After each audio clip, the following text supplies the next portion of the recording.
So I apologize in advance. This is probably going to be a couple parts so I can go over everything. I really contemplated making this video because my story is not like typical midwives. So if you're thinking about having a home birth and you don't want to have a free birth, don't let this video scare you. Just make sure you do a lot of research into the midwife that you use and make sure to interview plenty and that you have a good feeling about them, because that was my biggest mistake.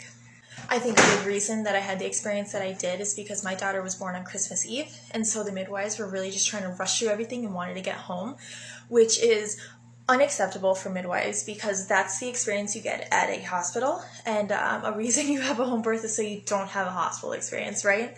So it starts all the way back at the prenatal appointments. They were like 20 minutes long, which is, again, what you get with an OB.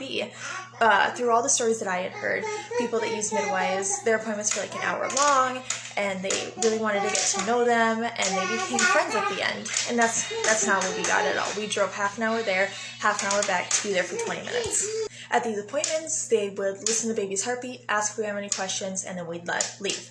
My husband and I are pretty quiet, reserved people until we get to know you. And I don't know if maybe in their 30 years they didn't know how to approach those kind of people, but they never tried to make conversation, didn't try to get to know us, nothing.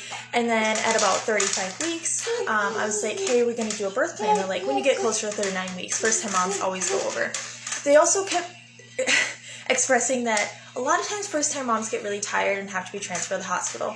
They kept saying that every single appointment. I don't know why they kept saying that to me, instead of, trying to be positive and optimistic and try to talk with me about coping skills to not get too tired during labor. But no, they really stressed that I'm probably going to transfer to the hospital. Huge red flag right there. So anyways, they said we'll do a birth plan at 39 weeks. 39 weeks roll around, and I'm like, okay, we're going to do the birth plan. Like, oh no, we don't do that. We know everything that you want to do. No, you don't, and that's when my birth went so wrong.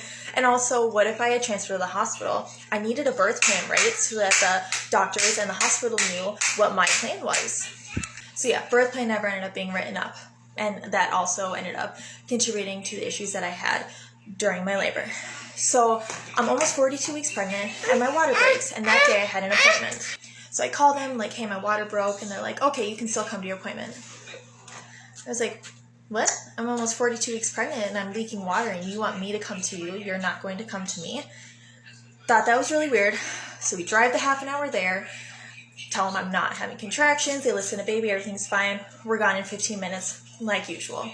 I'm going to make a part 2 and go through the actual labor and everything that happened during the labor.